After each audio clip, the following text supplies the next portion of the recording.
আমার কলকাতা নিউজ, কথা হবে সামনাসামনি।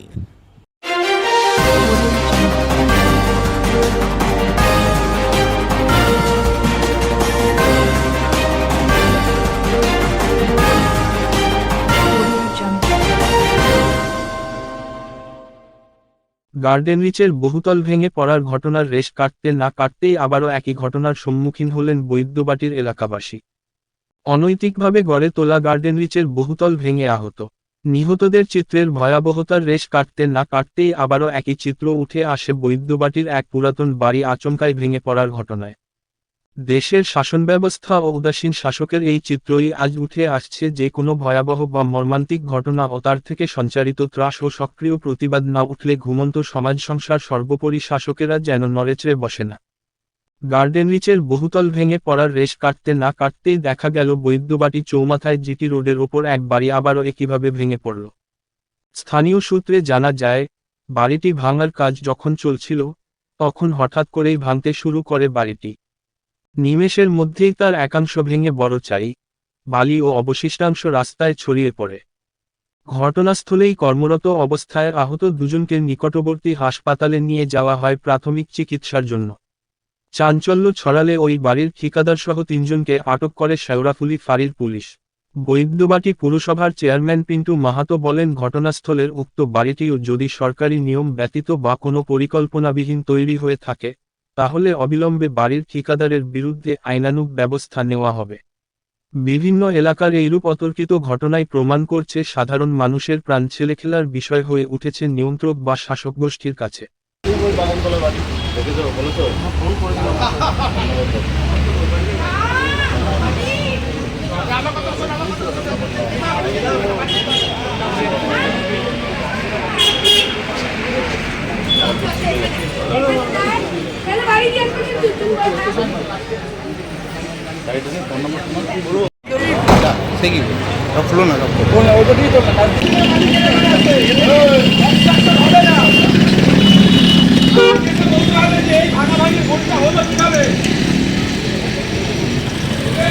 উদাহরণের জন্য যেটা লিগাল প্রসিডিউর আছে সেটা করা হবে। লিগাল প্রসিডিউর মালিক এখনো বলতে এলো না কেন? সেটার জন্য কমপ্লেন দিতে বলছি তো আমি। কমপ্লেন করবে কেন আমরা চেল্লাচ্ছি? আরে বাবা তো স্যার আমরা মানালিটা বলে ওইখানে দাঁড়িয়েছিলাম আমরা আমরা চলছিল তখন একবার তো ফাঁড়িতে জানানোর প্রয়োজন মনে করেন। কাজ তো নাচটা এতদিন ভেতরে ভেতরে চলছে। আপনার আপনি দিয়েছিলেন ভেতরে ভেতরে চলছে তো ভালো না।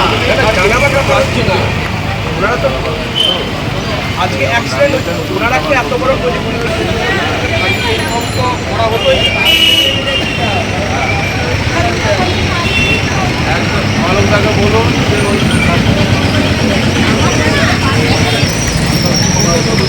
ওই উপরে উঠে কাজ করছিল, বিম ছিল লম্বা, বিমটা খালি ঘুরে গেছে। আর যে মেশিন চালাবে সে একদম তলায় পড়ে গেছে, হুড়মুড় করে সব ভেঙে পড়ে গেছে। কেউ কারোর লেগেছে? লেগেছে, দুজনে লেগেছে। ডাক্তার দেখা গেল। কি হয়েছে, মানে অসুস্থ খুব? না না, পায়ে ফায়ে লেগেছে, ফেটেছে, হাতে পাতে লেগেছে। আচ্ছা, এখানে তোমরা কি কাজ করছিলে? আমরা ইট ছাড়ানো কাজ করছি। আচ্ছা, আমি তো এখানে সাইকেল চালাচ্ছিলাম, দেখলাম দুরুম করে এটা ভেঙে পড়লো। মানে কোনো পৌরসভার কোনো উদ্যোগ নেই, চারিদিকে বেআইনি নির্মাণ হচ্ছে। যারা করছিল 2 জন আহত হয়েছে, মিস্ত্রিরাই আহত হয়েছে।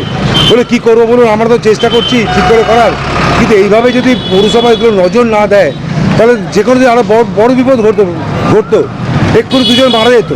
কিন্তু খুব ভাগ্য ভালো যে 2 জন আহত হয়েছে তারা বেঁচে গেছে প্রাণে। পাশেই একজন জল নিচ্ছিল, তিনি আহত হলেন, তার হাতে লেগেছে। এইভাবে যদি নির্মাণ হয় চারিদিকে, দেখলেন তো গার্ডেন নিচে কী অবস্থা, এটা তো চলতে পারে না। সাধারণ মানুষ খুব আতঙ্কে রয়েছে, 4 ধারে বেআইনি নির্মাণ হয়ে যাচ্ছে, পৌরসভাতে কোনো উদ্যোগই নেই। এইভাবে চললে এইভাবে মানুষ ভুগবে। এটা তো সরকারের একটা দায়িত্ব নেওয়া উচিত, পৌর নাগরিকদের তাদের একটুখানি নজর দেওয়া উচিত, তারা যাতে সুস্থভাবে রাস্তাঘাটে চলতে পারে। হ্যাঁ, জিটি রোডের ওপর ভেঙে পড়লো তো এক্ষুনি আমি সামনে দাঁড়িয়ে সাইকেল চালাচ্ছিলাম। যে কোনো বড় দুর্ঘটনা ঘটতে পারতো, 2-4 জন মারা যেতে পারতো। কিন্তু এইভাবে সরকার নজর না দেয়, আরও বড় ধরনের দুর্ঘটনা ঘটবে। এটা অবিলম্বে নজর দেওয়া উচিত। কি চলছে এটা? চারিদিকে দুর্নীতি, যে বেআইনি কনস্ট্রাকশন হচ্ছে, এইগুলো যখন ভাঙে তো টিন দিয়ে তো ঘিরে রাখে যাতে মানুষের কোনো বিপদ আপদ না হয়। এগুলো তো নজর দেওয়া উচিত।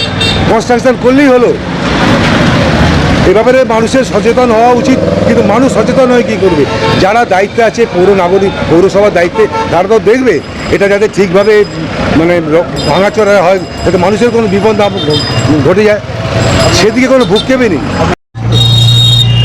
আর আমি চায়ের দোকানে চা খাবো, দাঁড়িয়েছি, এবার হচ্ছে আমাকে বললো আমি জল খাবো, বলে কল থেকে জল ভরে নে।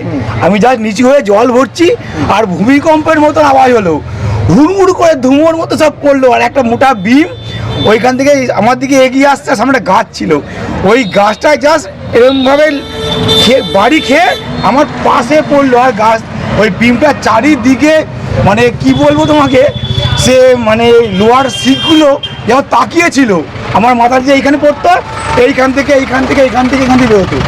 তো কোনো রকম টিম দিয়ে না ঘিরে এরকম বাড়ি ভাঙা হচ্ছে, কি বলবো আমার সঙ্গে হয়েছে। প্রশাসন দেখছে না? প্রশাসন বাপরে, তো একটা তো গার্ডেন নিচে এত বড় দুর্ঘটনা ঘটে গেল কলকাতায়, 10 জন মারা গেছে প্রায়, তো তারপরেও এরকম অবস্থা চলছে। আমার কাছে খবর এসছে যে পুলিশ মারফতও খবর এসছে যে ওইখানে একটা বাড়ি ভাঙতে গিয়ে ভেঙে পড়েছে। তো আমার পৌরসভার ইঞ্জিনিয়ার গেছে, গিয়ে ইনকোয়ারি করুক। আমার যদি পারমিশন দেওয়াও থাকে পৌরসভা থেকে বাড়ি ভাঙার, সেক্ষেত্রেও তাকে বলা থাকে পারমিশনে যে তুমি সমস্ত প্রোটেকশান নিয়ে ভাঙবে, যাতে না কোনো ক্ষয়ক্ষতি হয়। যদি কোনো ক্ষয়ক্ষতি হয়ে থাকে তাহলে আমরা তোর বিরুদ্ধে এফআইআর করবো ফাঁড়িতে। বিজেপি বিরোধীদের তরফ থেকে অভিযোগ করছে যে এখানে একাধিক বেআইনি কাজ হচ্ছে, পৌরসভার নজর দেয় না। কে বলছে? না শুনুন, না আমি বলছি বিরোধীরা অভিযোগ করবে নজর দেয় না, তারা এসে দেখেছে এবং তারা ডেপুটেশন দিতে এসছে, তাদের ডেপুটেশন আমরা সঠিক উত্তর দিয়ে দিয়েছি, আমরা কাগজও দেখিয়ে দিয়েছি, D7 আমরা ইস্যু করছি, আমরা তো করছি, আমরা তো ব্যবস্থা নিচ্ছি না কোথায়? এখানে কোনো ব্যবস্থা নেওয়া হয় না, ব্যবস্থা কি নিয়েছেন এরকম উদাহরণ তাদের কাছে নেই। এগুলো সবই হচ্ছে বেআইনিভাবে হচ্ছে এবং পিছনে কোনো রহস্য আছে। না ওইসব বাজে কথা তারা বলছে যে কোনো রহস্য আছে, কোনো রহস্য নেই। আইন মেনেই কাজ করতে হবে, আইনের বাইরে গিয়ে কোনো কাজ করা যাবে না, ঠিক আছে? আবার এমন কিছু মানুষ আছে, আমরা 14 নম্বর ওয়ার্ডেই মিনা মিউটেশনে বাড়ি করছে, সেইখানে কেস হয়েছে, আমরা D6 D7 নোটিশ করেছি, তার এগেনস্টে আমরা কোর্টে কেস করেছি। কিছু মানুষ আবার এত ডেসপারেট হয়ে যাচ্ছে, না পুলিশকে মানছে, না পৌরসভাকে মানছে, কোনো প্রশাসনকে মানছে না। আমরা বাধ্য হয়ে কোর্টের দ্বারস্থ হচ্ছি, কোর্ট অর্ডার দিলে পরে আমরা বাড়িগুলো ভেঙে দেবো। আমার কলকাতা নিউজ, কথা হবে সামনাসামনি।